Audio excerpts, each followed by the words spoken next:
মূলনীতি থেকে সরে গেছে ইসলামী ব্যাংকগুলো, অভিযোগ বিশ্লেষকদের। দ্রুতই তারল্য পরিস্থিতি স্বাভাবিক হওয়ার আশা।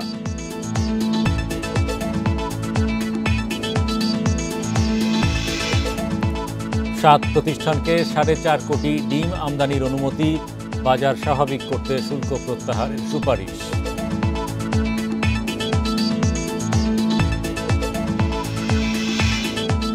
শেয়ার বাজারে টানা দরপতন, 3 কার্যদিবসে ডিএসইএক্স কমল 139 পয়েন্ট, গতি ফেরাতে বড় শিল্প গ্রুপ তালিকাভুক্তির উদ্যোগ।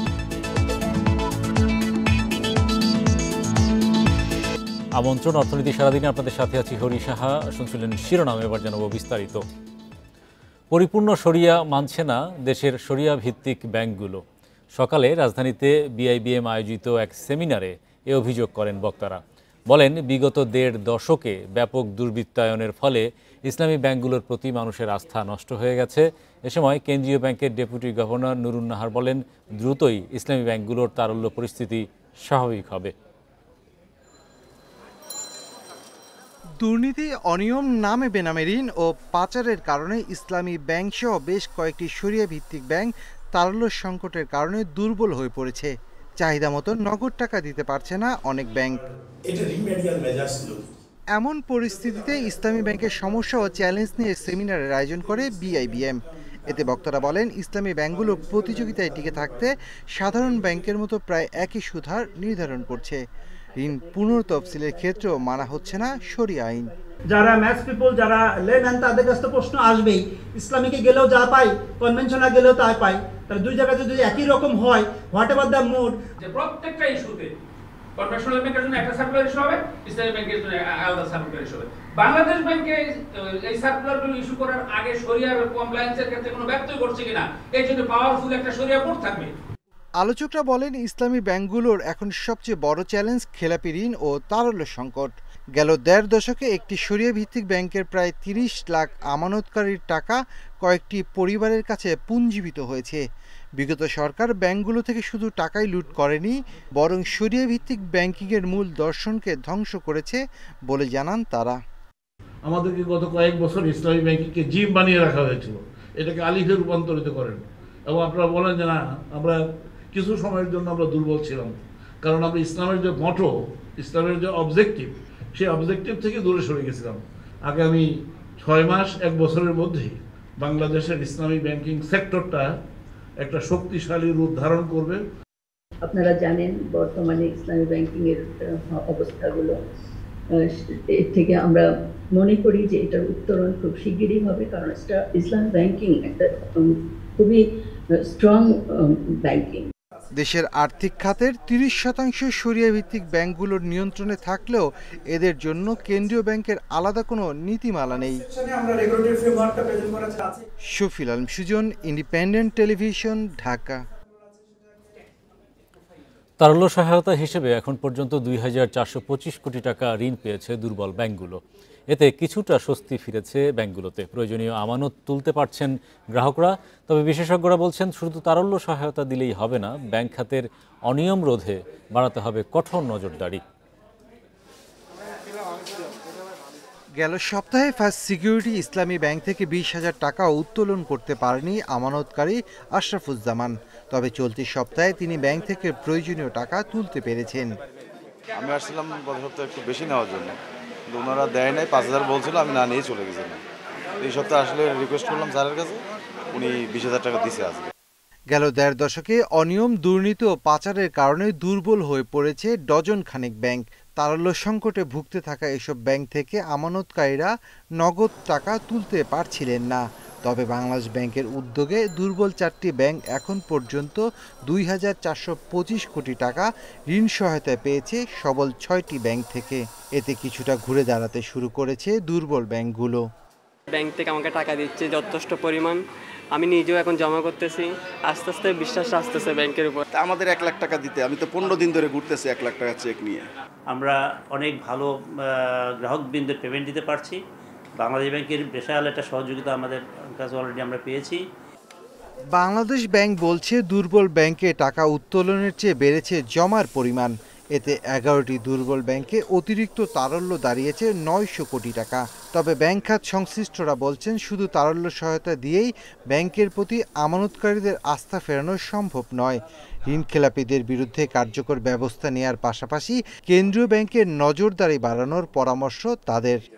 এটা কিন্তু বাংলাদেশ ব্যাংক আমি আরও কঠিনভাবে শক্তভাবে এগুলিকে স্টেপস নিতে হবে। যে পারপাসে ফান্ডিংটা করা হচ্ছে সেই ফান্ডিংটা ঠিক মতো প্রপারলি ইউটিলাইজ হচ্ছে নাকি, প্রপার ইউটিলাইজেশন হচ্ছে নাকি সেটা দেখার বিষয় আছে। ব্যাংকের পাশাপাশি গ্রাহক আস্থা ফেরাতে সংকটে পড়া আর্থিক প্রতিষ্ঠানগুলোকেও তারল্য সহায়তা দেওয়ার তাগিদ বিশ্লেষকদের।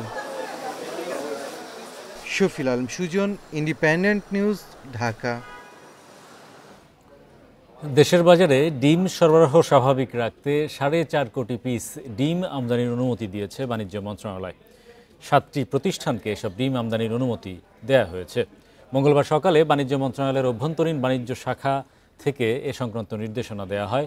এতে বলা হয়, ডিমের বাজার পরিস্থিতি স্থিতিশীল রাখতে সাময়িকভাবে এই অনুমতি দেয়া হয়েছে। প্রতিষ্ঠান 7টি হল Mim Enterprise, Taosin Traders, Suman Traders, Alif Traders, Himalaya, Prime Care Bangladesh ও জামান ট্রেডার্স। প্রাণী সম্পদ অধিদপ্তরের তথ্য মতে দেশে প্রতিদিন প্রায় 5 কোটি পিস ডিমের চাহিদা রয়েছে।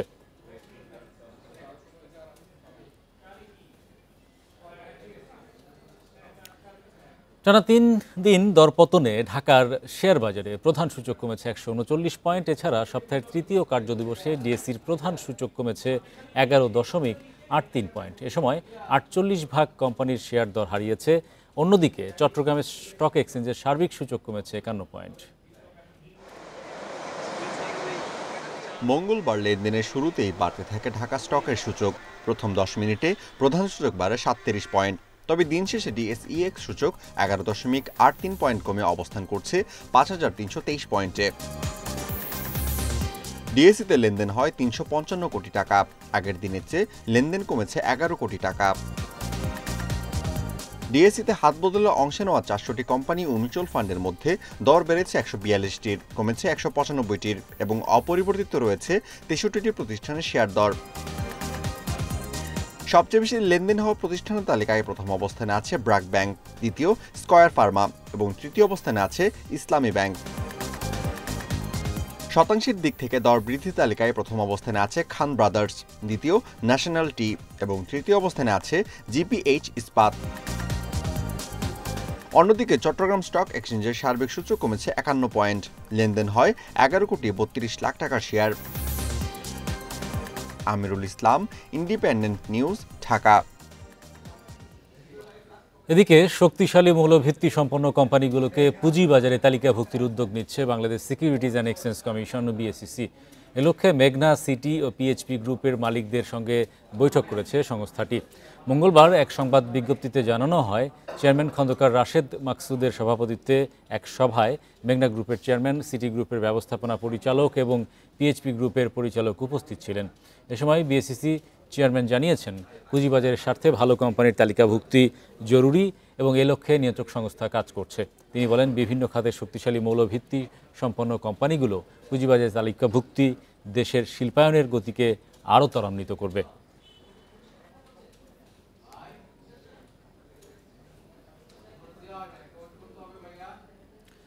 এলএনজি আমদানিতে সামিটের দ্বিতীয় এফএসআরইউ প্রকল্পের চুক্তি বাতিল করেছে সরকার। পেট্রোবাংলা জানায়, বিদ্যুৎ, জ্বালানি ও খনিজ সম্পদ মন্ত্রণালয়ের নির্দেশে চুক্তি বাতিল হয়েছে। এদিকে সামিট গ্রুপের এক সংবাদ বিজ্ঞপ্তিতে জানানো হয়, সোমবার সন্ধ্যায় তারা চুক্তি বাতিলের নোটিশ পেয়েছে। সরকারের এই সিদ্ধান্ত অন্যায্য ও বিধি বহির্ভূত বলে মনে করে সংস্থাটি। তাই সিদ্ধান্তের বিরুদ্ধে আপিল করবে সামিট। চলতি বছরে 30 মার্চ সামিটের দ্বিতীয় এফএসআরইউ প্রকল্পের জন্য পেট্রোবাংলা ও বাংলাদেশ সরকারের সঙ্গে টার্মিনাল ব্যবহার ও বাস্তবায়ন চুক্তি করা হয়। সে সময় প্রতি বছর 1.5 মিলিয়ন টন এলএনজি সরবরাহে 15 বছর মেয়াদী চুক্তিও সই হয়, যা 2026 সালের অক্টোবর থেকে শুরু হওয়ার কথা।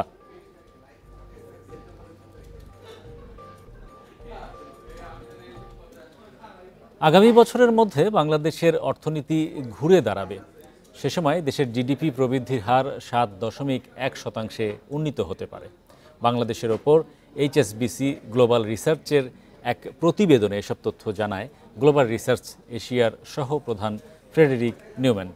মূলত আগামী বছরগুলোতে বাংলাদেশের রপ্তানি ও রেমিটেন্স প্রবাহ বাড়ার ফলে এই প্রবৃদ্ধি হবে বলে আশা প্রকাশ করছে তিনি। প্রতিবেদনে আরও বলা হয়, এ সময় আন্তর্জাতিক বাজারের চাহিদার পরিপ্রেক্ষিতে বাংলাদেশের গার্মেন্টস শিল্পও উন্নতি করবে।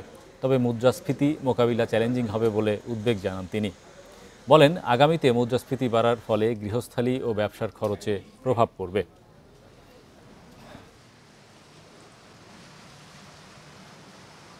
আবহাওয়া অনুকূলে থাকলে ঝিনাইদহের ৬ উপজেলায় আমন উৎপাদন লক্ষ্যমাত্রা ছাড়িয়ে যাওয়ার আশা কৃষকের। গেলবারের চেয়ে ৭৩ হেক্টর বেশি জমিতে রোপা আমন আবাদ হয়েছে। এবছর লক্ষ্যমাত্রা ধরা হয়েছে ৩,৭৬,০০০ মেট্রিক টন, যা গতবারের চেয়ে ৪,০০০ মেট্রিক টন বেশি। মাঠ জুড়ে সারি সারি রোপা আমন, কৃষকের পরিশ্রমের বিনিময়ে গাঢ় সবুজের সমারোহ। অনুকূল আবহাওয়া আর পোকার উপদ্রব দমনে এবার ঝিনাইদহের ৬ উপজেলায় কাঙ্ক্ষিত ফলনের আশা চাষিদের। কৃষি বিভাগের তথ্য মতে জেলায় এবার ১,০৪,৪৮৫ হেক্টর জমিতে রোপা আমন চাষের লক্ষ্যমাত্রা থাকলেও আবাদ হয়েছে ৭৩ হেক্টর বেশি জমিতে। ধান মোটামুটি ভালো আছে মাঠে আল্লাহর রহমতে, কিন্তু এই যে কিছু ধান মাঠে পাকিয়ে গেছে, কিছু ফলতেছে, কিছু থোড় হয়েছে। ধানটা ভালোই আছে, কিন্তু ওই মাজরা পোকার আমদানি বেশি, এই জন্য আমি পোকা দমনের জন্য ওষুধ দিচ্ছি। নভেম্বরের প্রথম সপ্তাহ থেকে শুরু হবে ধান কাটা। এবার BR48, BR49, BR51 সহ বিভিন্ন ধানের আবাদ হয়েছে। গত বছর কাঙ্ক্ষিত দাম পাওয়ায় রোপা আমনে আগ্রহ বাড়ে কৃষকের। আউশ কেটে আমন লাগানো হয়েছে এবং আমন কেটে আবার বড় ধান চাষ করা যাবে।